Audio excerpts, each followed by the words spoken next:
अस्सलामुअलैकुम व आदाब नाजरीन। हम नाइदगाम एनकाउंटर की खबर पर लगातार बने हुए हैं, जहां आज पाँचवा दिन है और 90 घंटे से ज़्यादा इस एनकाउंटर को और इस ऑपरेशन को अभी तक हो चुके हैं। और जो लेटेस्ट इंफॉर्मेशन हमारे पास आ रही है, जो 3 आतंकी कल मारे गए थे, इनके अलावा 6 से 7 आतंकवादी अभी भी वहाँ पर मौजूद हैं। कल उनकी मूवमेंट को जो है वो देखा गया था और उसके बाद फिर तकरीबन 12:30 बजे के करीब फायरिंग हुई थी वहाँ पर। और उसके बाद यहाँ से फ़ौज ने जवाबी फायरिंग करते हुए जो आतंकवादी है उन पर निशाना साधा था। लेकिन अभी भी जो है वो वहाँ पर जो ऑपरेशन है वो चल रहा है। और उसके बाद लास्ट पे जो है वो कल फायरिंग हुई है। और ये फायरिंग 4 साढ़े 4 बजे के बीच हुई थी, जब टेररिस्ट ने सिक्योरिटी फोर्सेस पर फायर किया था और उसके बाद यहाँ से जवाबी फायर किया था। लेकिन कल 4 साढ़े 4 बजे के बाद रात को जो है वो ऑपरेशन रोक दिया गया था और उसके बाद अभी तक जो है वो फायरिंग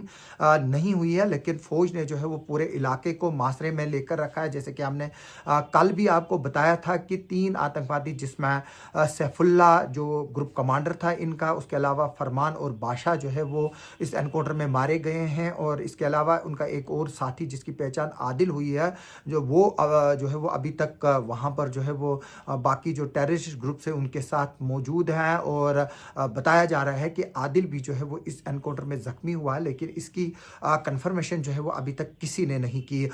जो टॉप सोर्सेज है उन्होंने बताया कि अभी भी जो है वो 7 टेररिस्ट है, 6 या 7, लेकिन जो सोर्स है वो 7 बता रहा है। तो जो ट्रस्टेड सोर्स है कि उसने बताया है कि 7 आतंकवादी जो है वो अभी भी इस एरिया में मौजूद हैं। और जो ये 3 आतंकी मारे गए थे, उनकी जो बॉडीज़ है उनको अब नीचे लाया गया है और उनको वहाँ पर पोस्टमार्टम करने के बाद उनको प्रॉपर बरियल किया जाएगा। एक इमाम को बुलाकर उनका जनाजा पढ़ा जाएगा। तो ये एक ट्रेडिशनल है हमारी गवर्नमेंट का, हमारी फोर्सेस का, सिक्योरिटी फोर्सेस का, कि जो दुश्मन है उसको भी जो है वो एक प्रॉपर बरियल देते हैं। जैसे कि हमने देखा था कि 1971 की जंग में और करगिल वार में भी जो इंडिया की गवर्नमेंट है, हमारी हिंदुस्तान की गवर्नमेंट है, उन्होंने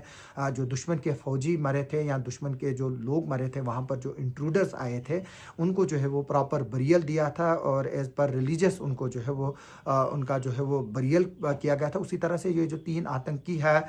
जो इस एनकाउंटर में अभी तक मारे गए, उनका भी जो है वो एक प्रॉपर बरियल होगा और उनको कहाँ दफनाया जाएगा वो लोकेशन जो है वो डिस्क्लोज नहीं की जाती है एज़ पर सिक्योरिटी कंसर्न। और उसके अलावा जैसे कि मैं बात बता दूं कि जो वहाँ पर मौके से M4 राइफ़ल, AK-47 राइफ़ल और कुछ मैट्रिक्स शीट्स और कुछ डॉक्यूमेंट्स निकले हैं। और इसके अलावा तस्बीह भी जो है वो एक निकली है वहाँ पर, जो चंद तस्बीहां निकली हैं और स्लीपिंग बैग्स निकले हैं जो एनकाउंटर साइट से अभी तक मिले हैं। और अभी जो ये ऑपरेशन जारी है, जैसे कि मैं बार बार बता रहा हूँ कि आपको लगता है कि ये नाइदगाम इलाका है और एक आम जो जगह है, जैसे मेट्रोपॉलिटन सिटीज़ में एक जगह से दूसरी जगह पहुंचने में 4 या 5 या 10 मिनट लगते हैं, लेकिन ये इलाका जो है वो 8 से 10 किलोमीटर स्क्वायर किलोमीटर जो है वो एक घना इलाका है, जहां पर काफ़ी मुश्किलात होती हैं। और ये डेंसली फॉरेस्ट एरिया है। और जो फौज है और जो पुलिस है, उन्होंने यूएवीज़ का, ड्रोन्स का इस्तेमाल किया, थर्मल इमेजेस क्रिएट की गई और उससे जो है इन आतंकवादियों को ट्रैक किया गया। और मैं बता दूं कि इस ऑपरेशन में 2 पैरा, 6 पैरा और 9 पैरा के साथ साथ 11 RR राष्ट्रीय राइफल, 7 आसाम राइफल, SOG है, किश्तवाड़ पुलिस है, CRPF है और बाकी इंटेलिजेंस एजेंसीज़ के लोग जो है वो इस ऑपरेशन में जुड़े हुए हैं। और ये एक जॉइंट और सक्सेसफुल ऑपरेशन है। कल भी जो DIG डोडा किश्तवाड़ रेंज श्रीधर पाटिल और जो commandant 5 sector Assam rifles brigadier JBS Rathi, उन्होंने एक जॉइंट प्रेस कॉन्फ्रेंस में इस ऑपरेशन के बारे में डिटेल्स दी थी और काफ़ी कुछ ऐसी चीज़ें जो है वो डिस्क्लोज करने से उस वक्त इनकार किया था जो सिक्योरिटी के कंसर्न के रिलेटेड जो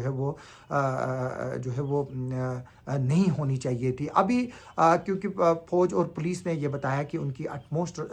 जो है वो रिस्पॉन्सिबिलिटी सिविलियंस की लाइफ को भी जो है वो सिक्योर करना है, तो इसलिए ये ऑपरेशन जो है वो टाइम ले रहा है। और इसको जो है वो ये जो इलाका है वहाँ पर चप्पा चप्पा जो है वो छान मार रहे हैं, ताकि कोई भी गुंजाइश जो है वो टेररिस्ट और उनकी हाइड आउट जो है वो ना बच पाए, और ये जो ग्रुप आगे भी जो 7 लोगों का ग्रुप है इसको एलिमिनेट किया जाए। इसके अलावा जो एडजॉइनिंग इलाके हैं जैसे डोडा है, बदरवा है और गुंदा वगैरह का इलाका है, वहाँ पर भी जो है वो सिक्योरिटी फोर्सेस ने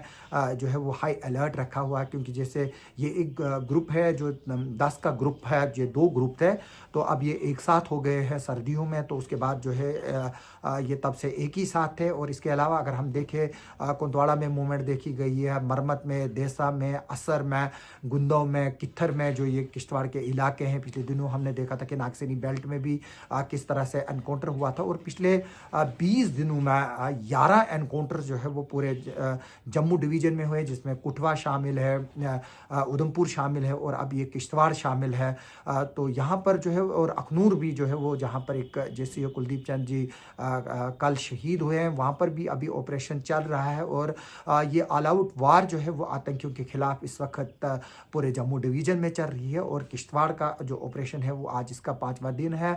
मेरी फिर से इस वीडियो के ज़रिए लोगों से अपील है कि वो फ़ौज और पुलिस की मदद करें, वक्त पे इंफॉर्मेशन दे, ताकि जो ये आतंकी इन इलाकों में छुपे हैं उनको जो है वो वहाँ से खदेड़ा जाए। और दूसरी बात, क्योंकि अब समर सीज़न भी आने वाला है, जो नोमैडिक मूवमेंट्स है उनको भी जो है वो अब गुजर और बकरवाल पहाड़ों की तरफ रुख करेंगे अपने माल को लेकर, वो उनके लिए भी फिर एक खतरा हो सकता है। पिछली बार फौज ने इफेक्टिव मेजर्स लेते हुए जो गुजर और बकरवाल कम्युनिटी के लोग हैं उनको वक्त से पहले ही जो है वो इन इलाकों से नीचे लाया था, ताकि जो टेररिस्ट है वो इनको किसी तरह का ना, एक तो नुकसान ना पहुंचा सके, और दूसरा इनसे जो है वो टेररिस्ट लॉजिस्टिक सपोर्ट जो है वो ना ले सके। तो अभी भी जो लगता है कि जो ये नोमैडिक फैमिलीज़ और गुजर और बकरवाल्स की मूवमेंट जो है वो इन इलाकों में रिस्ट्रिक्ट की जाएगी जहां पर इस वक्त टेररिस्ट मौजूद हैं, और यहाँ उनकी मूवमेंट जो है वो देखी जा रही है। अभी इस पर फैसला जो है वो लिया जाएगा, लेकिन हमें जो है वो खबरें भी मिल रही है कि जो टेररिस्ट हैं वो कोशिश करेंगे कि वो इनकी सपोर्ट लेकर, लॉजिस्टिक सपोर्ट लेकर, फूड आइटम्स लेकर और बाकी चीज़ें लेकर जो है वो अपने आप को आगे समर में सर्वाइव करने की कोशिश करेंगे। लेकिन उससे पहले फ़ौज की कोशिशें हैं कि इनको जो है वो उसी तरह से न्यूट्रलाइज़ किया जाए जिस तरह से सैफुल्ला, फरमान और बादशाह को जो है वो न्यूट्रलाइज़ किया, जिन पर 5-5 लाख रुपए का इनाम था। और अभी भी जो, जैसे कि मैंने बताया कि ऑपरेशन चल रहा है, उस पूरे इलाके को जो है वो घेरे में